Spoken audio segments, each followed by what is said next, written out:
What's going on, guys? So before we get started with today's review, I just wanted to give you a quick update as to what I've been doing and what's been going on and why there haven't been a ton of videos on this channel recently. The short answer is I've been very busy. I've been wanting to make a lot of reviews and I just haven't really had the time for it. I'm finishing up my senior year of high school. I've been working on all of college stuff. I've been trying to get a job. I mean, hopefully YouTube will be my job eventually, but as of right now in the current condition, it can't support me, I guess. And that tiredness has kind of led me to not have a huge motivation for making videos. Like, I could do them if I really wanted to, but I've been so just extremely exhausted that I just don't have the desire to do them sometimes. Like, I plan to do reviews for John Wick 2, Get Out, and Triple X, but I never really had time to film them. And I also filmed a review for the Oscars, but it was just really long. I go into like a 20 to 30 minute rant about how Moonlight won, and it was kind of funny and it was kind of informative, but I just never got around to finishing that. If there was like a huge demand for either those reviews or the Oscar thing or any of those, then I guess I can do them. I just feel like I should be pushing forward with the current movies coming out right now because we got a couple big ones. We got Logan, which I'm talking about today, and then King Kong next week, then Beauty and the Beast, and just a lot of movies are coming out. So yeah, basically reasons why there haven't been a ton of videos. It's been lack of motivation and just me being completely overworked and exhausted. And I apologize for that. I'm trying to get better in the future, but just bear with me through this. After senior year is over, hopefully I'll have a lot more time to do this and more of a motivation to do them. And yeah, that's all I really wanted to say, so thank you, and now on to the video. So Logan is the third and supposedly final Wolverine film to star Hugh Jackman and follows the ex-X-Man in the distant future where the vast majority of mutant kind has been wiped out. He now lives a depressing and torturous life that includes him taking care of his mentally ill mentor and father figure, Charles Xavier, while also dealing with the progressive loss of his healing ability. His life gets even more hectic when he's forced to take in a young girl who may be much more than she seems. What is she? Beneath the stain. She's like you. Of time. Very much like you. Logan was one of my most anticipated movies of the year. I love the Wolverine character, and I love Hugh Jackman's portrayal of said character, and I was really excited to see what they would do with what could very well be his last Wolverine movie. So for those of you who are familiar with my reviews, and if you're not, you can go find them here at youtube.com/SomeDumbKidsReview, shameless plug. You know that I love comic book movies, but I am also very critical of comic book movies. I think it would be a fair judgment to say that superhero movies are the dominant genre in movies today, since with the huge amounts of revenue that they're making. So you would think that studios would make a huge effort to make these movies as good and great and as high quality as possible. However, the two main studios who make big comic book movies nowadays either follow a flawed formula to a T and make the exact same mistakes over and over again, or they just make a film that fails at some of the most fundamental rules of filmmaking. It really is a genre that is going to die out if there isn't enough innovation and changes aren't made. And I have been praying that someone somewhere will make a truly great comic book film. Not just a great, not even that, not even just a great comic book film, but just a good film in general. So the track record of the Wolverine movies has been a bit of a mixed bag. You have the first Wolverine movie, which is one of the biggest steaming piles of garbage I've ever seen in my entire life. Burn that movie. If you ever see that movie, destroy it immediately. It's one of the worst things ever. Don't watch it. Oh, don't watch it. Don't watch it. Don't watch it. Don't watch it. It's so bad!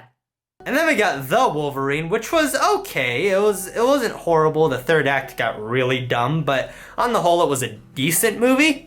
And then we get to Logan, which is not only the best movie in the Wolverine trilogy, is not only possibly the best movie in the X-Men franchise, but could very well be one of the best superhero films ever made.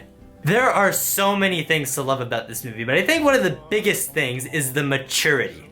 Now I know some of the moms out there are probably thinking, oh, a new X-Men movie. No, okay, no. Unless you want your children to have PTSD at an incredibly early age, do not take them to go see this movie. This is the first and I guess supposedly last Wolverine movie to be rated R, and it really shows. It is brutal and bloody and violent, and I would not recommend any parent to take their kids to go see this movie. I loved it! Dear God, it's beautiful. This is exactly how a Wolverine movie should be. I mean, it's about a guy with knives in his hands. It's not exactly Disney material. But the violence and maturity in this movie really is what makes it so good. Don't get me wrong, it's not all violent because this movie has a wonderful thing called levity. Otherwise known as comic relief, there are some fun, more lighthearted moments in this movie, but it doesn't detract from the really dark and serious tone that is mostly present throughout the movie. And the grittiness can also make this movie pretty emotional. People were crying during this movie. Yes, you heard that correctly. People, real people, actual people who were in the movie theater with me were crying at a movie that stars a man with knives in his hands.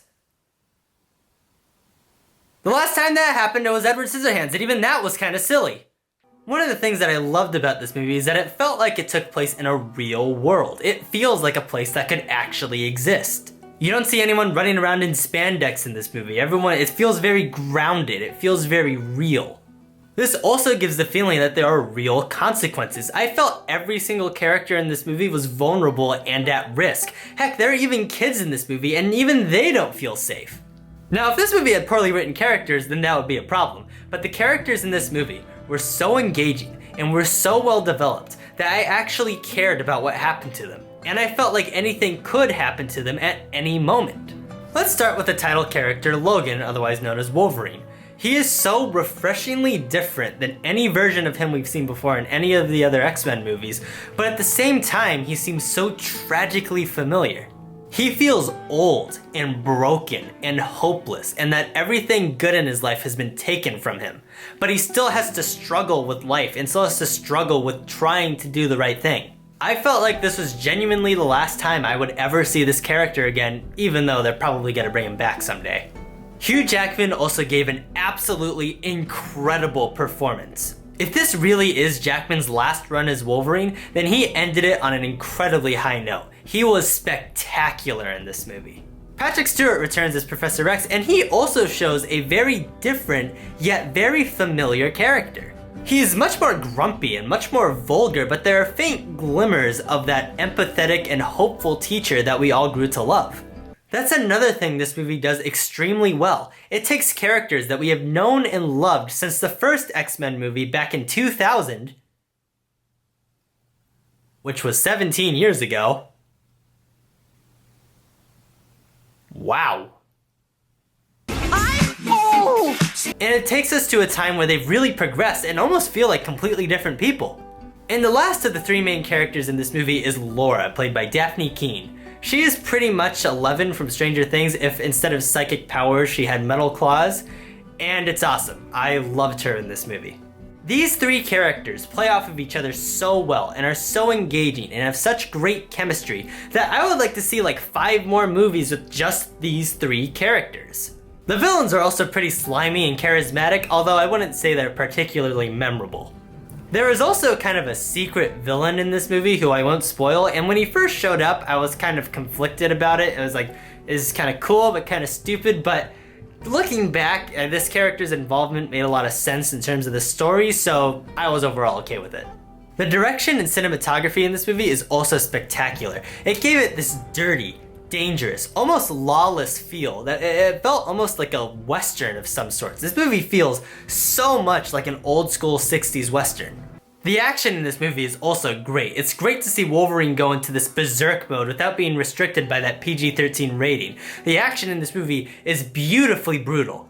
This movie was directed by James Mangold, who also directed the most recent Wolverine movie, which was okay. I mean, it's not great, but it's a masterpiece compared to that other Wolverine movie.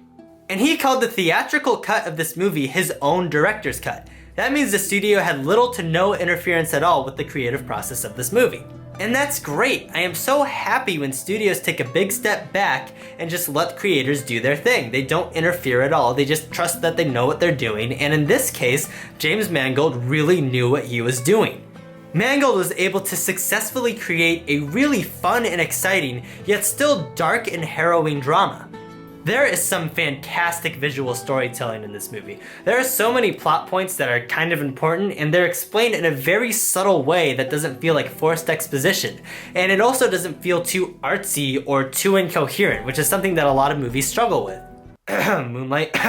One complaint that I can see people having with this movie is that there are a lot of details as in regards to how Professor X and Logan are in the current situation that they're in, and they're kind of implied, but they never explicitly explain them.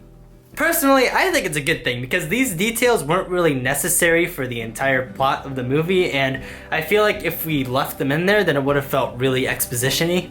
It was either reference some details in a subtle way or have a big long exposition sequence that takes up way too much time, isn't very interesting, and it doesn't really give us a lot of necessary information, so I think they made the right choice.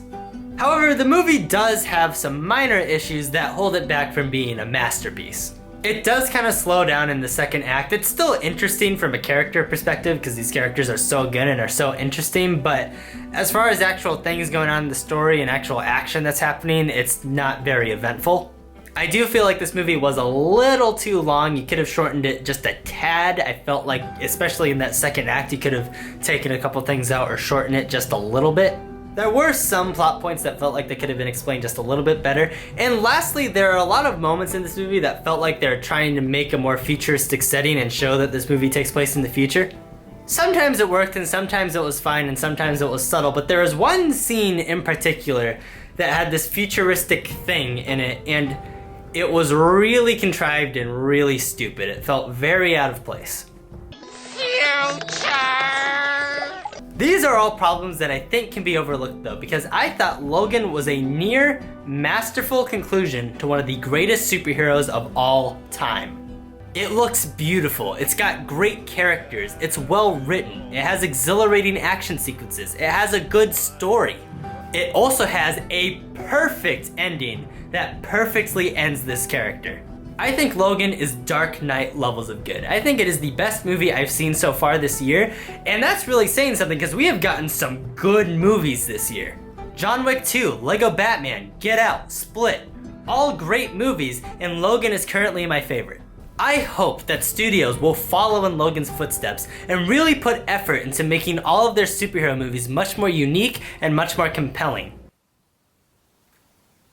And also to stop making them so stupid and repetitive. Logan was a bit of a gamble, but it absolutely paid off. I loved it. And yeah, that's all I got. I made it and I like movies. Now if you'll excuse me, I have some copies of X-Men Origins Wolverine to shred.